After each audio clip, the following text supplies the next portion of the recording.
What somebody says, how did she know, or how did they know that we like Eggs Benedict? Everybody likes Eggs Benedict, right? And especially gay guys with lip filler. So that was an easy bullseye. Yeah.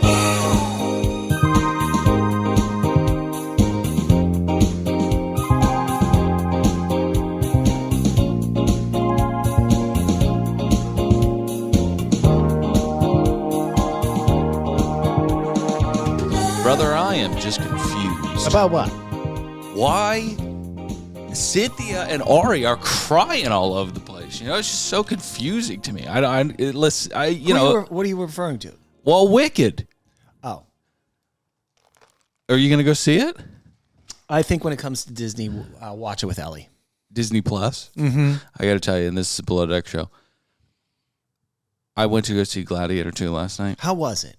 Don't spoil it for the audience. It was fine. It was fine. It's not supposed to be fine. It was good. Awesome. No, it was fun. It was good. I give it 72 smushy tomatoes. But I got to say, the hedonism that you experience when you go out in the wild to regular theaters for big, big movies, it's unlike, I mean, it's such a damning indictment on where we are. Horrible. It's some of the worst horrible human behavior. We'll get... Welcome to another Below Deck podcast, okay? I'm Dylan, that's Pat. Hey. I'm sitting in this theater last night, and I hear this, the man behind me. Not only are he and his wife talking, or he and his girlfriend talking, the perfect amount to where I can't snap. You know? Perfect amount to where I can't snap. He's doing this thing with his teeth. He's sucking at his teeth. And I'm hearing it. I go, what the? Is that a jujube? What is happening? Film gets out. I see him at the bathroom. He's got a fucking Oral-B scope floss tooth picker. Oh. Doing it the whole movie. Oh, that's a tick. It's a fucking former drunk's tick, right? It's a tick. Then you got a woman in the front row, lost something, pulls her flashlight out. In the middle of the movie. Yeah. Middle of the movie. I got people going talk to text. Complete fucking hedonism. Yes. All right. And I think COVID and also having 3 years off from people going to see the movies, that didn't help things. People were spending too much time at home with their feet on their tables and just crazy. Now, Dylan, I used to curb this because I was the guy. It was a different time. Old Patty now is very weak and a wimp and doesn't like confrontation. I used to if someone had their phone out, I'd do all right, they got another minute for this. And I'd go, turn your phone off, you asshole. I know. And then people would clap. I know, but I've gotten into fucking altercations before in movie theaters. And it's like, do I really want to do this right now? You know what I mean? You have to get the high ground on the person that's sucking their teeth. I'm not going to get into a fight with somebody with the low ground. We saw what happened to Anakin Skywalker. That's right. You know, I mean, it's just the whole fucking thing is such a nightmare. 30 years ago, I saw The Three Musketeers. It was starring Chris O'Donnell. He was still good looking. Oh, the Ernest Three Musketeers. I think that was kind of lighthearted, I think. Well, I couldn't even focus on the movie. I was probably 19 years old. Yeah. Because I had these three teenagers behind me. I was a teenager, and they're dipping, and they're spitting in their cup. And I told them to cool it. And then they wouldn't. And at the end of the movie, I said, you ruined this for me. And the kid told me to fuck off. Right. I grabbed him by his shirt and I just started shaking the fuck out of him. Yeah. I ripped his headband off. Right. And then people had to cool me down. I wanted to kill him. But who's to say? What are the laws, the rules, and the regulations? Well, you're supposed to have a movie theater, an usher that stands there, and it's supposed to be, I'll pay an extra $5. You need a Gestapo in You there. need someone who sees the behavior, right. And they take that off your lap, and they go down and handle it. Sure. Until they do that, I'm not returning to movies. But the teeth picking thing is a very, I'm really not sure. I mean, who's to say you can't do that in a movie theater? Obviously, you shouldn't do that in the movie theater because you're a scumbag if you do that. All right, Dylan, it's so funny you mentioned this. What do you have to talk about either? If something crazy happened, but you're watching a movie, what do you have to talk about? You do what Shree does to me. She's like, I think he did it. Okay. That's fine. We'll find out if he did it. Okay. All right. And we'll get to Blue. We got to get into this. Okay.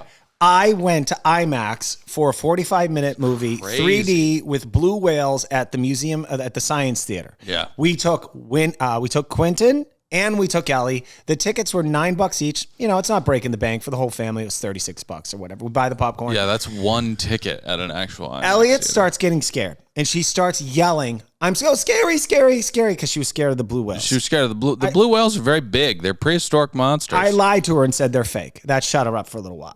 Okay. But then they had sharks or something. Right, she right. freaks out. Yeah. Quentin starts walking around. We lasted 12 and a half minutes, and Yeah. I said, "We're not doing this to people," and we left. Yeah, you got to get out of there.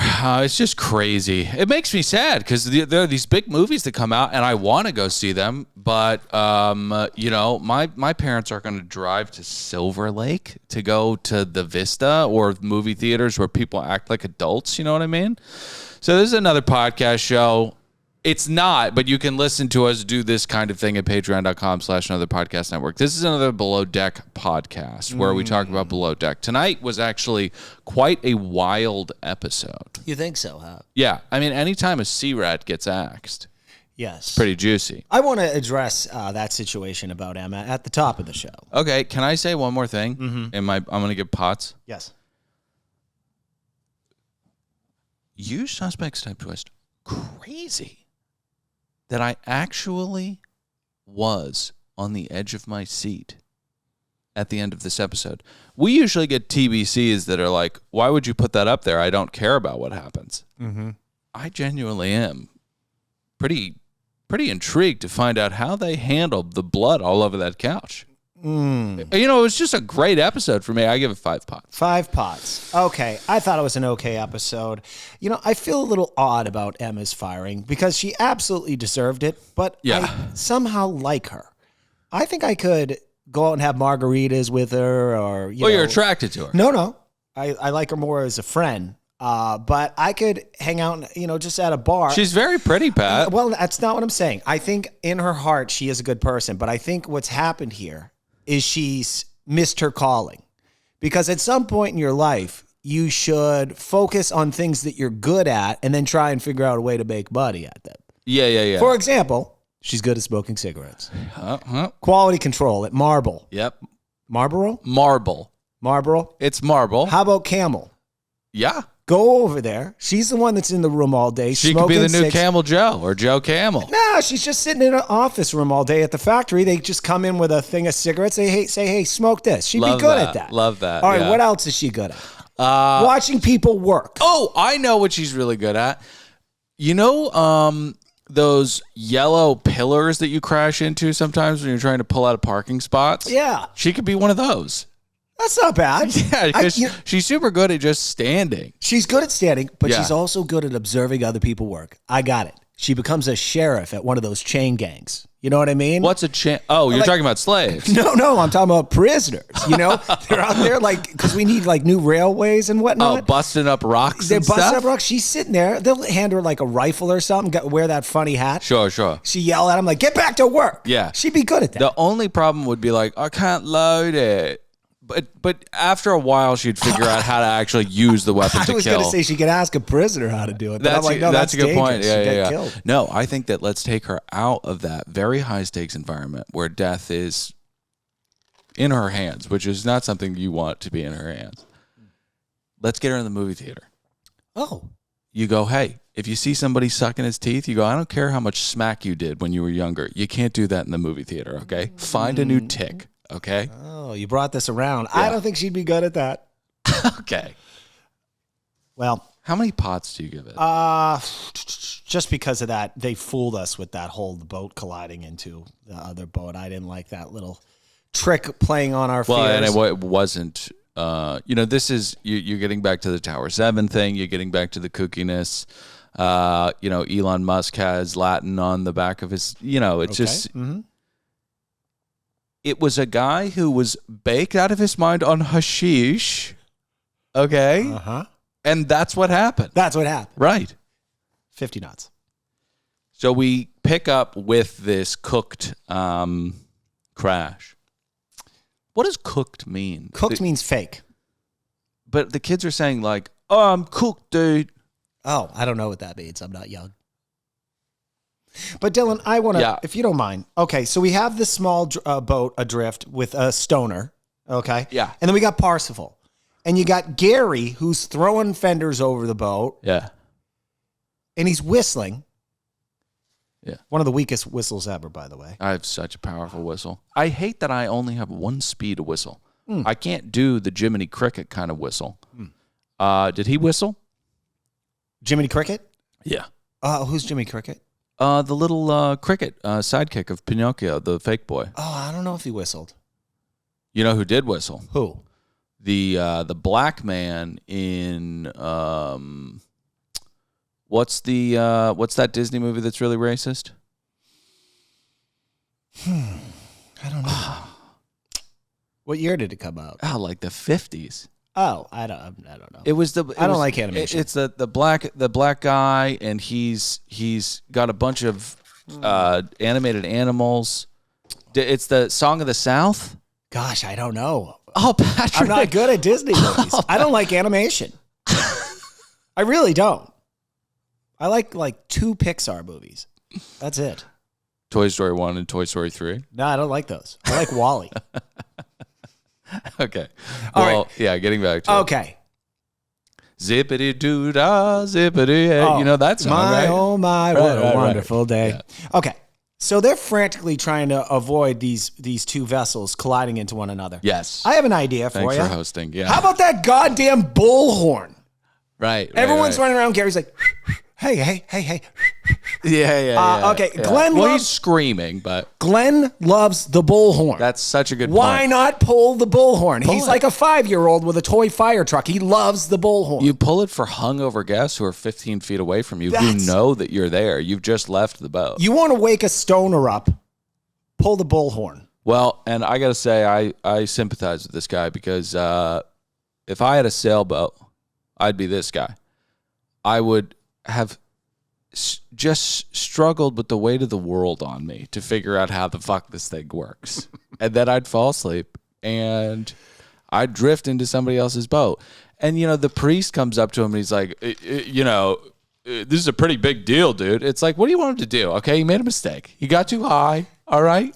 Dylan, I want to talk about people getting high. Yeah. Okay, so we always say, hey, why not legalize it? You know what? It's not like all that booze, causing all those car accidents and, vehicular Oh, it manslaughter. causes tons of car accidents. Weed. Yeah. If you're in Los Angeles, Yeah. you don't want to roll down your window in a busy part of town because you'll realize just how stoned out of everyone's mind is. I'm in their stoned cars. right now. I'm saying, I'm actually seeing people blow weed smoke out of their car. Oh, yeah. I'm talking the driver, not Oh the yeah, passenger. absolutely. And if you've ever been smacked on herb driving around, it doesn't make it easier. You can slip into a flow state, but if you have obstacles, you're going to be behind the 8 ball. That's right. Because you're smacked. Okay, so the guy's stoned as hell. We have another "Where is Emma" moment. I mean, Emma. Okay. I want to talk about this. Okay, despite an impending possibility that they might crash and she could drown to death. Yeah. She still is not quick on her feet. No. Imagine her, the Titanic. Yeah. I'm her buddy. Hey, Right. Emma, this thing, we hit a goddamn iceberg. Let's get the hell out of here. Yeah. And she tells you, I'm going to finish this cig. Yeah. No, you don't understand. Yeah. We're taking on water. But I heard ya. Emma is my spirit Emma. She's my spirit Emma. animal.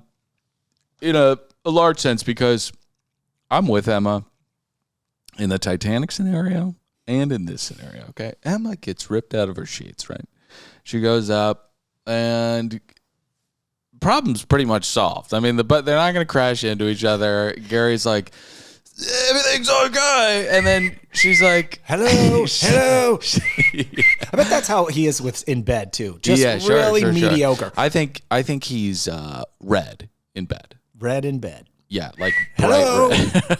Hello. But she says she sees everything. She goes downstairs. She's like, there's a boat up there. Seems fun. I'm tired. That's what I would be like. And also on the Titanic, I'd be like, okay, so sorry. You want me to rush this cig to get into 39-degree water. Yeah, there's those some musicians over there. That guy, look at him playing the fucking violin. He ain't quick on his feet. Go bug that guy. I'm smoking right now. All right, so Keith arrives back with the guests, and we find out that the person that was driving the vessel was baked out of his mind. Smells like pot. Smells like Pat. I have something to say about. I love these charter guests. We've already pointed out that we think the main charter guest loves the party. Yeah, they're out till 2 a.m. These people have to be in their late 40s. I got invited to go see Empire of the Sun at the Hollywood Bowl. You go see Empire of the Sun? Yeah, on Saturday I went to go see them. They put out a great show. Do you like Empire of the Sun? I like Walk In and Dream. That's the only song I know. And this is the second time I've seen them, by the way. Isn't the rest of it like pitchfork indie, like techno? Kind of. Yeah, they're like LCD sound system. No, they're not. A little bit. Not even close. Kind of. Not as good. I agree. Okay. So, but anyway, they're 5 songs in. It's like 9:20. Yeah. I started going. Yeah. Yep. We left. I went to bed at 9 o'clock on Saturday. 9 o'clock. It was because I got so drunk. The night before? During the day. Oh, perfect. That's the way it should work. But I woke up at 4:30 in the morning. Couldn't fall back to sleep. I got to tell you though, it was bliss.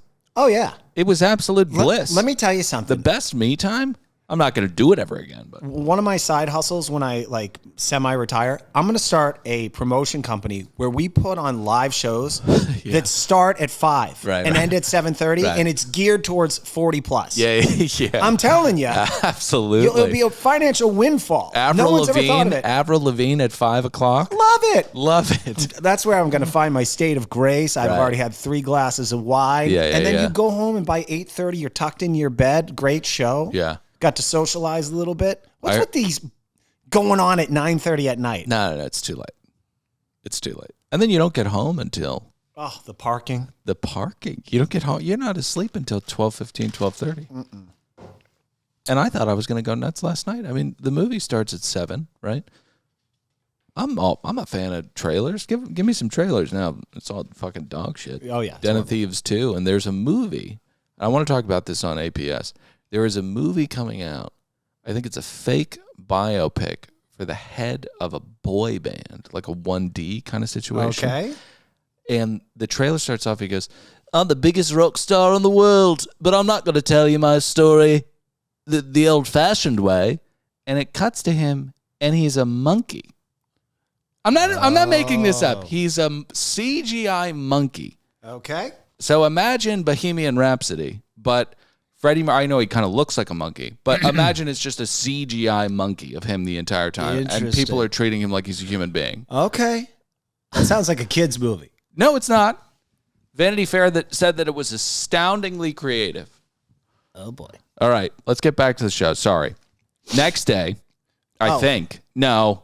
Oh, well. No. Okay, no. Absolutely not. Sorry. Okay, so they avoid the ships colliding. It was a stoner. Right. Keith comes into the galley, and him and Danny start chatting it up. I'm wondering, are you, the priest and the dealer, are you trying to get laid? What is up with this guy? Well, what's up with her? Because she shares her unhappiness with her experience thus far. I think she was referring to the entire season. I know, but he kind of like defaults onto Deanna's side. And it's like, it's like, hey, preach, you trying to get laid? I don't think he is. I don't think he is. No. I don't think he is. Well, at all. She refers to her time on the boat, and this is a direct quote, as dark and dry. Yeah. I think she was talking about her vagina. Yeah. Well, not the dark part. That was the emotional state of the environment. Then when she said dry, she was absolutely talking about her vagina. 100%. Right. Now, I want to put this out there. Keith could be a hidden gem that we're just, he's like a little seedling that has not flowered yet. Yeah. Gary King is gone. I think the audience knows that. No spoiler alerts. I don't think he's returning back to this show. Gary is a pig. I like Gary on the show. I got to tell you, I haven't hated him as much lately. I think he's been great this season. Well, sometimes it's too little too late, though. Well, we're halfway through the season, so. Yeah. I just looked at that. Like 9 more episodes of this?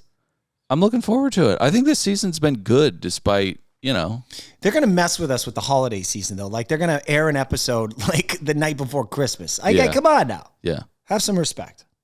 Anyway. All right, so we get to the next day. Next morning. Danny gets advice. Emma can't do pillows. And Deanna makes green juice. Now, we talk almost every episode about the level of incompetence within the crew. Deanna makes a green juice, tastes it, and is quite literally blown away that she did it. This is green juice for mostly chuggy whites who are coming from the States. You have to know how to make green juice, right? So Emma and Gary have a little chat about the flag. He tells her that the way that she's hung it indicates that somebody's died and that's not right. And we cut back to her trying to figure out Emma trying to do things on the boat equals sad. When we cut back, when we see her failing to do something, trying to gather that rope was just brutal. When she's just stabbing at it's sad. Emma needs to go be the marshal of a chain gang. That's right. Yeah. Okay, so this leads, I think Gary chatted with Glenn at this point. Yeah, he goes immediately to Glenn. And then Glenn, because Glenn doesn't like to fire people. Yeah, baby. So he calls that C-Rat temp agency, and he's looking for a new decky. Yeah, baby. So, breakfast, excuse me. Again, Deanna walks out and says, can you tell me which one the brie is? Now, Daffodil and Deanna, I have no idea where they're from. He says he's Italian. I don't think that's true. I think that's a lie to get the people who are chasing him off his scent. But Deanna could be literally from anywhere in the world. Barring like kind of I don't think she's from Easter Island, but she could be from New Zealand. She could be from Poland. She could be from Canada. I don't think she's from Uganda, but that leaves a lot of the world open, and I have zero clue. I think that wherever she comes from, because it's probably European. Yeah. You got to have a clue of what brie is, just in waking life. And then if you're going to be in this kind of industry, you should absolutely know what brie is, because brie is the Kraft singles of nice cheese. It's the entry point into nice cheese. You just have to know what it is. Yeah. Crazy to me. Well, meanwhile, Dill, Cloyce tells us he's ready to push boundaries moving forward. And I guess he's going to be starting that with that bacon that he scorched every inch of its life and that banana bread. You like floppy bacon? I don't like it burnt. Actually, I don't like bacon. What am I even talking about? It hurts. Gross. It hurts. No, I hate it. I really do. I think you might be one of 4 Americans that hate bacon. I probably cook bacon for Ellie twice a week. Throw it in the microwave, you know. Okay. I haven't eaten bacon. What do you mean you throw it in the microwave? It's pre-cooked. It's one of those things. And then I just put it in the microwave. She doesn't care. She eats it out. 4-year-old. What do you care? But me, I've probably not had bacon in 5 years, 10 years. It hurts your tummy. It hurts my tummy. I don't like it. It's gross. It's too oily and greasy. Well, it's the, when we're referring to fat people, we call them pigs. Right. Now not us, society. Society and us. Now take the fattest part of a pig. That's bacon. Right? So it's going to be a little fatty. Right? It's delicious. But it's served alongside Eggs Benedict. And one of the gay guy goes, how did she know? Or it might have been the primary. Who cares? Well, somebody says, how did she know, or how did they know that we like Eggs Benedict? Everybody likes Eggs Benedict, right? And especially gay guys with lip filler. So that was really an easy bullseye. Yeah. For Cloyce. He's pushing boundaries. So the gang gets ready for a little rope time. The Tarzan rope. Yep. And would you do this? I don't know that I would trust myself. I think I could easily do it, but I would freak me out. Yeah, I have done that. When, where I grew up, there's nothing to do in I the did summer. it when I was a kid, yeah. Yeah, you find a rope. I just couldn't, I couldn't get the imagery of me losing grip strength and then folding in half on the banister beneath me. You know what I mean? Where I went to college near Lake Tahoe, there was a secret area that you'd have to walk a mile into the woods, and it was this gigantic waterfall. And it was scary because we were all like, I'm getting peer pressure to jump off this rock, and it's near this waterfall. And someone had pointed out, hey, look over here. And there was a plaque in the ground. Sure. That had listed all the people that had died. Yep, and all the Lady Guadalupe candles, too. Oh, my God. Oh, yeah, the Jesus candles were there, yeah. No, we had a place in Virginia by Billy Goat Falls called The Bluffs. And there's this shale that juts out. And you just cut yourself on it all the time just walking around and swimming in that stuff. How the fuck we did that as kids? I mean, kids are crazy, man. Yeah. Kids are absolutely crazy. All right, so Emma cannot do this. It is just kind of... clown music plays underneath, and it's just this, little Glenn being a little patient with her, and she's got to go. Yeah. So, I hate to be mean, but this was, for me personally, as a viewer of the television show, I was like, it's time. It's time. It's time. So Keith heads in for a little chat. He says, you guys ever had a pikelets? This combo of Keith and Danny, never going to work. If they're going to argue this much about stupid stuff, they need to at least be fingering each other. Like, because there's no purpose for this. What are you even fighting about? Yeah, so it's a guy with bad social skills, right? You can see Keith from a mile away being bad with women. He looks like Russell Crowe to me, by the way. A younger Russell Crowe. Don't you think? No.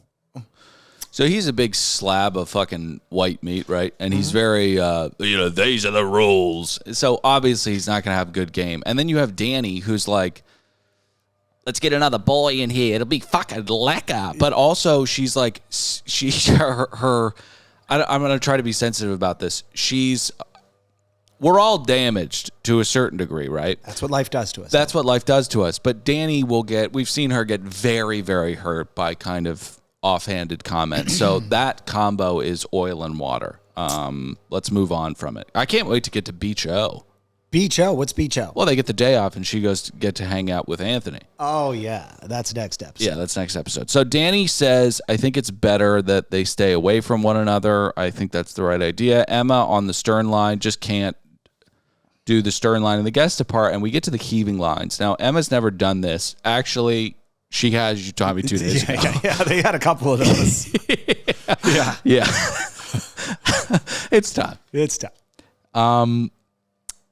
Guys, given that Emma can't catch a slowly moving rope out of the air with a pole, she can't really do anything.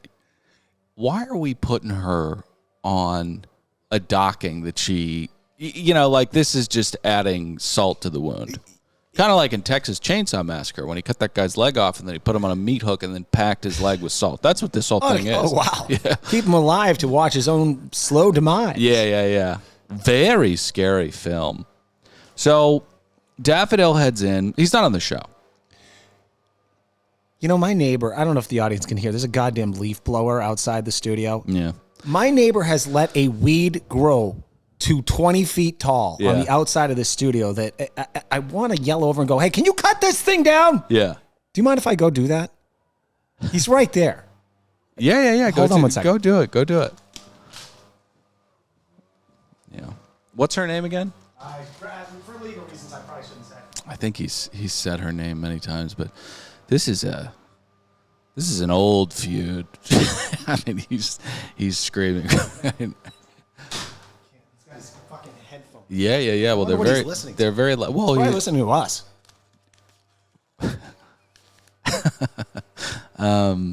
You can't leave blow before 10 a.m. Nah, I think that's when you do it. You can't do it before 10 a.m.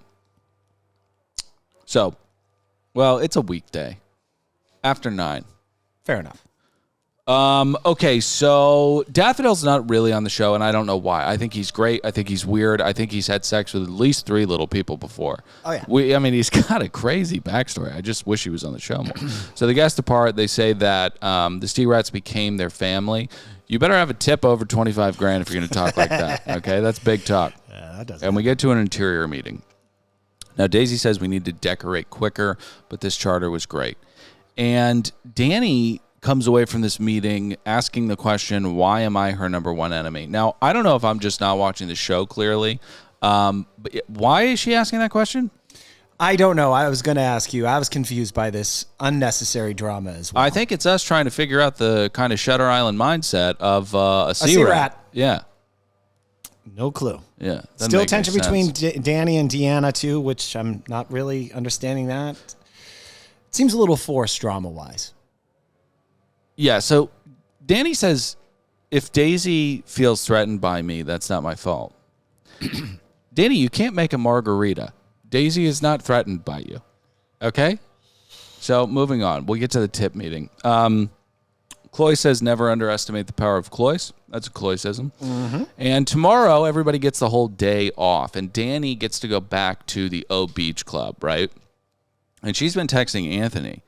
And he's been saying, hopefully we can hang out. And she says, that's so fucking hot. I guess it's hot. I mean, listen, I haven't been embroiled in the anticipatory smut talk, for a while. But I think that's just making plans. So sorry to catch up. So this was his texting skills. Yeah, yeah. She points out that he's skilled at that. Yeah. Well, if that impresses you, Danny, old Patty is, I excel at receiving oral. How do you like those marbles? Yeah. Mm-hmm. There are degrees of excellence with receiving oral, I would say. There are degrees of excellence with receiving any kind of pleasure. You don't want to just lay there like a stiff boar. No. Right? Person feels like they got to work harder. Well, they feel like they're sucking somebody off with rigor mortis. That's not hot. Definitely not. No, get into it. Move your body around. You know what I mean? I'm not going to keep going. Okay. So what was the tip? Oh, it was 18 grand. Yeah, low. It was low, man. 18 grand for family? For family. Well, I won't be inviting that part of the family over for Thanksgiving dinner, you cheap bastards. You cheap fucks. God damn it. That's crazy. All right, let's get to Emma. Emma is absolutely hilarious. She is called into a meeting to be fired. And I'm so sorry about my throat today. She's got Mr. G energy to me. What's Mr. G? Mr. G, from Summer Heights High. Oh, I never watched it. Oh, it's brilliant. It's just... Don't they have a great intro song? It's a distinct intro song. Oh, okay. I don't know if it's great. I think it's just kind of like a melody. Dun, dun, dun, dun, dun. Oh, okay. But Mr. G's like very aloof, and he does his own thing, and Emma is being terminated, like we said. And she goes, I can't do this right now. And Glenn says, well, you don't have a choice. You have to sit down. I'm firing you. She goes, I'm not doing this right now. And she just walks out. Absolutely hilarious. Well, then she proceeds to go on what I call the I just got fired tour. Sure. Yeah. So you walk around Cleveland, Pittsburgh, Philly, MetLife. You let everyone know what just happened to you rather than just, I guess, wrap up the firing, Yeah. I have to say this, Dylan. And again, Emma, I believe you listen, and I do like you a lot. Someone once said that when you're down and out and at your worst moment, how you handle that speaks volumes about your character. Oh.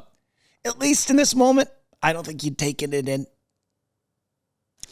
I don't know why you're clamming up at this right now. I'll take it from here. Okay. Yeah. So Emma says that Gary is a coward.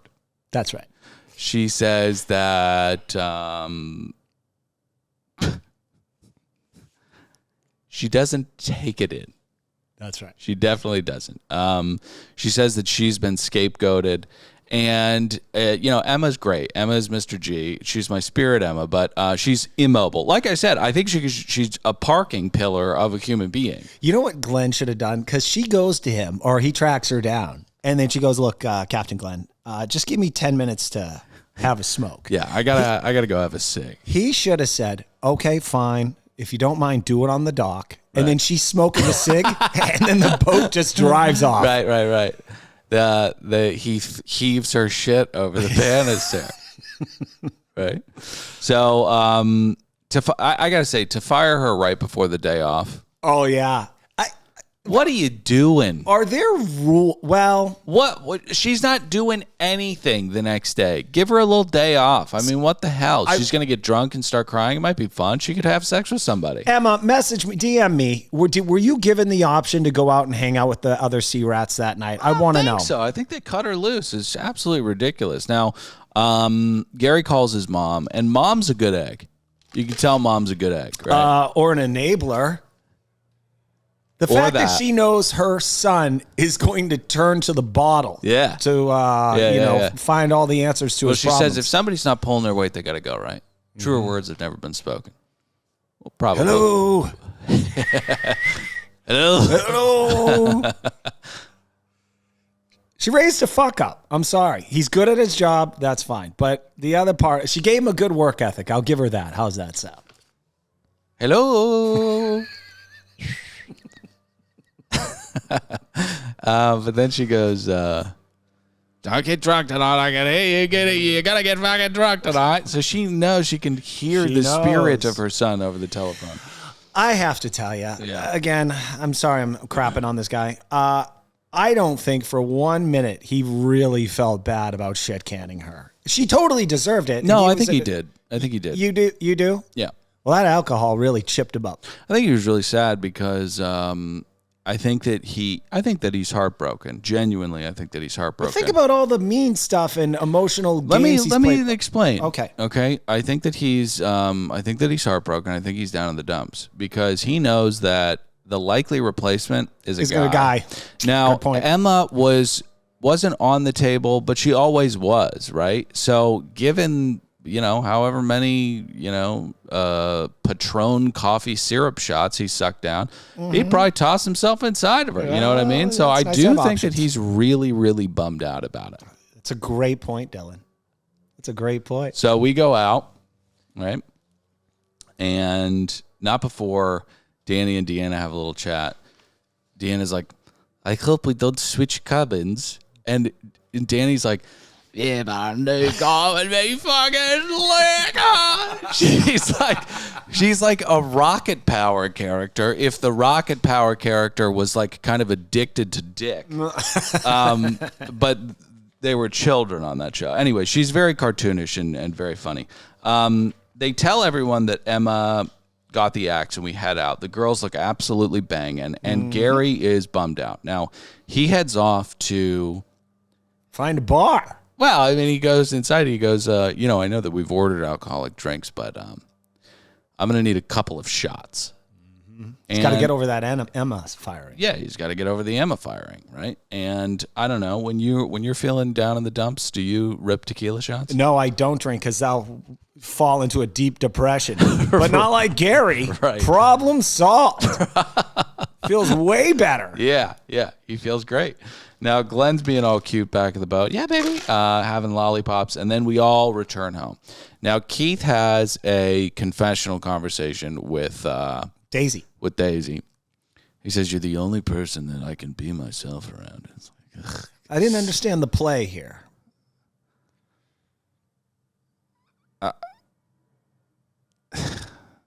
Because I haven't seen that.